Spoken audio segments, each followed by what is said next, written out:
Hello, I'm Murphy. It's afternoon for me. It's a little on the cloudy side outside today. There were some sprinkles.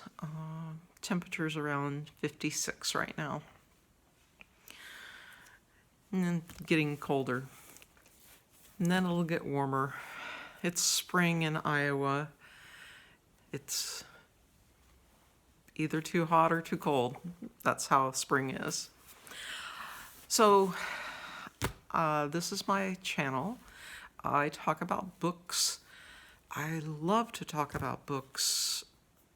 I can't think of a better tagline than that, other than the title of my channel, which is Murphy's Every Whim, which I just read what interests me.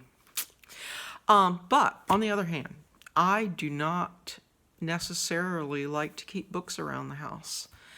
I'm not interested in the physical book so much as the stories that are in them.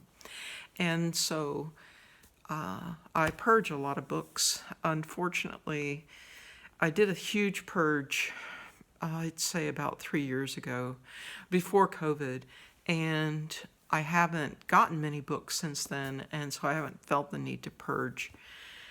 I did a big purge when I retired from my job as a math professor.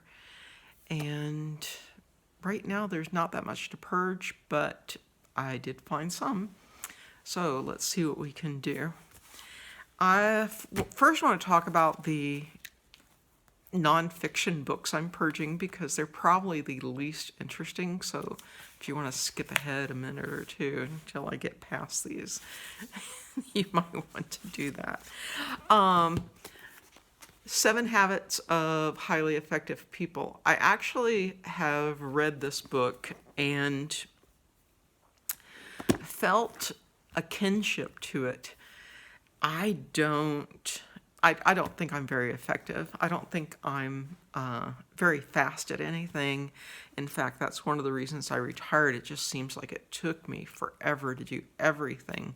And I don't know if that's, a perfectionist sort of issue, but I wouldn't call myself a perfectionist or what. But just over time, it took me longer and longer to do simple tasks like writing a math exam. And so that's one of the reasons I retired. But a couple of things that I found that a kinship with this book, even though I'm never really very effective, is one of the things that it says in there is first you need to listen. And so that really helped me sit down and listen to my students when they came in to talk to me. Another book sort of related to school. I am teaching some classes, and next in spring of 2024, I'm teaching a statistics class again.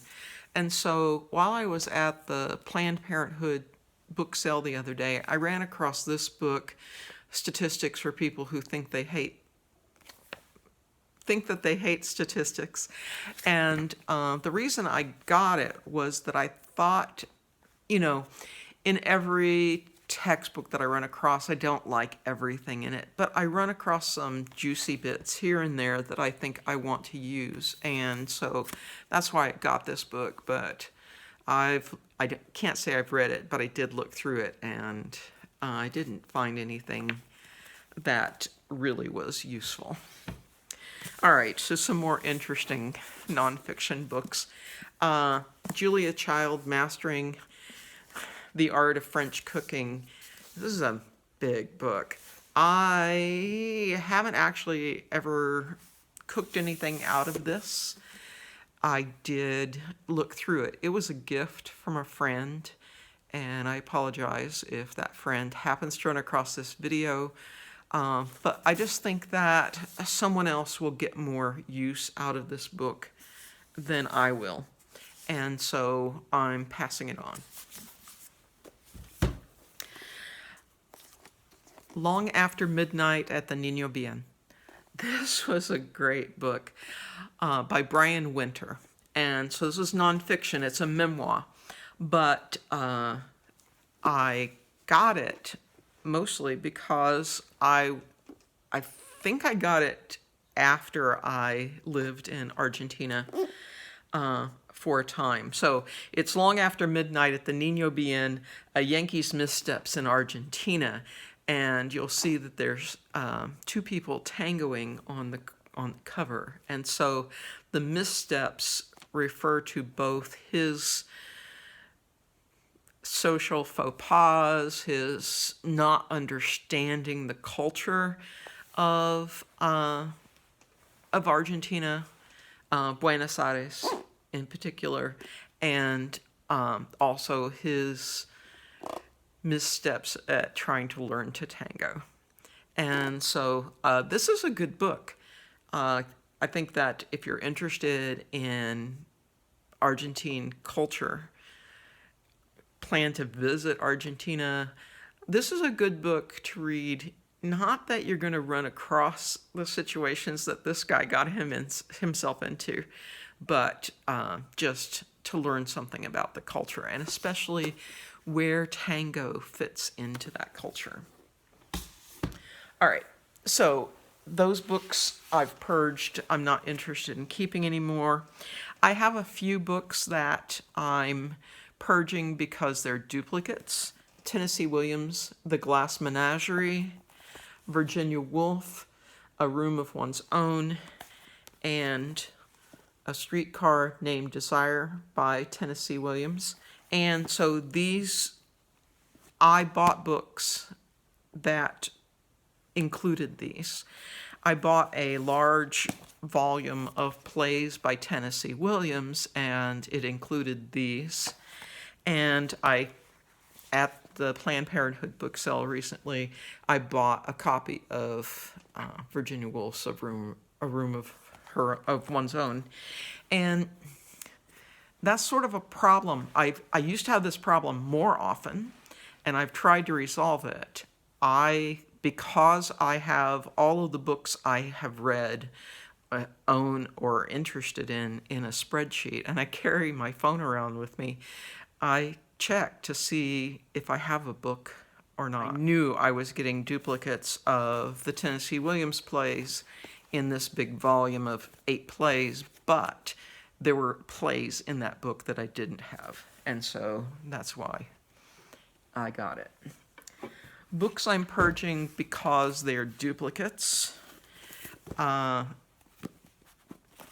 Heinlein's The Green Hills of Earth and Farnham's Freehold. I've read both of these at some time or another. And in fact, I might be able to find out when I read them, because one of the ways I used to keep track of these things was to write in the front of the book, but I don't see it there. Even though my partner, he who caters to my every whim, and I joined households 30 years ago, and we both brought these books, I hadn't bothered purging the duplicates until now. 2 books that I have duplicates of as well,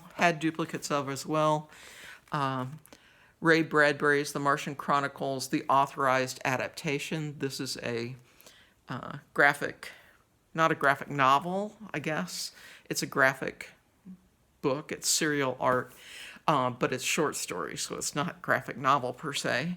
I have read this, but I have a duplicate, probably because at some point before I started carrying around my phone with a spreadsheet on it with all my books in it, I didn't know that I had it already. Good book, of course, Bradbury, but also I enjoyed the art in it as well, the artistic interpretation of the images that Bradbury had created. And then another duplicate, and I have a duplicate of this for a different reason, Fun Home by Allison Bechdel.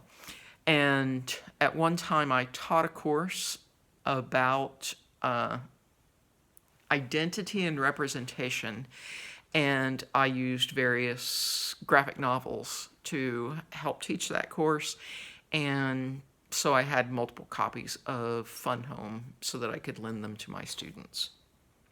Have read this. I've read the sequel, Are You My Mother? I think that's the title of it. Excuse me if I got that wrong. But I've also seen the musical, the Broadway musical, and I have to say that I still have the emotions from the music and the story in the musical. They're still here, and it's been years since I've seen that. So I'm sure that the copy that I'm keeping, I will read again sometime to relive that experience. And then, sadly, the complete Sherlock Holmes Volume 2 by Arthur Conan Doyle. And I have a duplicate of this. And the sad thing is I bought this and its duplicate at the same time, on the same day, because I was confused. I was very excited to find Volume 2, and then I thought I had found Volume 1. But when I got home to add them to my spreadsheet, I found out that I had Volume 2 twice. So, sort of disappointed about that. I'm sure I have read everything that's in here, because there was a time in my life when I was much younger and before I started keeping track of what I was reading that I hunted up every story about Sherlock Holmes that I could find, probably in my mid-teens, like 16, 17, 18, around in that time. And so I'm not exactly sure what I've read, but I think I've read them all. But I wanted the book anyway. I don't always want books, but there are a few things that I like to have in the house. That and the fact that it's the complete thing. Because if you go out and look, it's really confusing sometimes when you see some things, some lists of the complete whatever it is, and it's in a different order than something else. And then some people list the short stories instead of the collection. And so I just sort of wanted to have that so I could look and maybe find something that I haven't read, or, it's been a few days since I've read them, so I might forget them. All right. Nonfiction books that I'm purging because I don't need them anymore. James Rollins' Seventh Plague. And I haven't read this, and I don't know if He Who Caters to My Every Whim has read this or not. I got this, I don't even know where I got it. I picked it up at some used book sale somewhere. And for a while, I was picking up books that I thought that he might be interested in and that I might read as well. And this falls under that category. But it turns out that he's only reading on his Kindle lately. And the main reason is because I think he's having trouble seeing. He uses very large text. I'm like 3 sentences a page large text.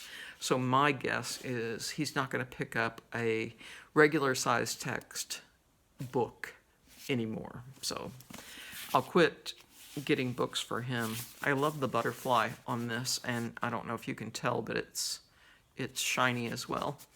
I'm tempted to, it's probably not a butterfly, it's probably a wasp or something. But anyway, I'm tempted to keep the book cover and let that go into my art fodder pile. But another one that I'm recycling, or not recycling, but returning to someone else, The Keeper of Lost Causes by Jussi Adler-Olsen. And I've read all of the Department Q stories, and if I want to read this one again, I can borrow it from the library or something like that. I don't need to keep this book. I particularly liked Adler-Olsen's books, and want to look for more standalone books other than the Department Q books. El Amor en los tiempos de cólera. Excuse my Spanish pronunciation. I don't get to practice it very often. Gabriel Garcia Marquez, and this is a book I haven't read in English or Spanish, but I decided that if I was going to read it, I would read it in English, and I have the English language version either electronically or in my paper library. Philip Jose Farmer, The Lavalite World, which is the 5th book of the Tear series, the World of Tears series. I have not read this. I have not read any of the World of Tears series. It is rare that I would get rid of a science fiction book for a couple of reasons. One, science fiction books are sometimes, especially classic ones, are sometimes hard to come by. So I went to the Planned Parenthood book sale in Des Moines on Thursday, the night the sale started, and then I also went on Sunday when everything was 50% off. And there were 2 tables that were completely picked over with just a few things left. And one of those was the classics, and the other was science fiction. In fact, there were probably only maybe 20 books left on either of those tables. And we're talking, those kind of tables they put up at church parties or something, those long tables that have 2 sets of legs that fold down. There were 3 of those long and 2 of those wide for each of these. They were stacked 3 deep on each one. So I could estimate how many books there were, but it was a lot, and they went fast. I mean, compared to the other tables in the convention hall where it was, those were practically empty on Sunday. And so it's unusual for me to get rid of them for that reason. They're hard. Paper classics are sometimes hard to come by. But another reason is this might be one of He Who Caters to My Every Whim's books. And even though he hasn't read it in at least 30 years in the time we've been together, and I don't think he would pick up a book to read right now because I don't think he can anymore. He needs large print, although he reads all the time. I'm hesitant to get rid of any, but this one, not interested in. I don't think I'll ever read it. I don't think he'll miss it. And then one more, John Grisham book, one of the Theodore Boone books, Kid Lawyer. I got this just to see what the Theodore Boone books were like. They were a little too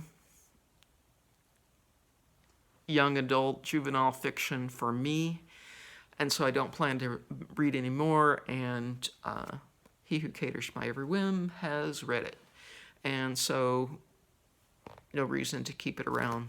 So those are books that are going out of the house. Again, if I want to read any of these again or look at them, I can always check them out from the library, except maybe the Lavalite World. I'm sure I was saying that wrong. No, this looks like Lavalite. The Lavalite World, I might not be able to get it electronically from the library, but I don't think I'll miss it. All right. So those are the books that are going out. I will make a series of videos about the books that came in, which you can see some of them on the shelf behind me.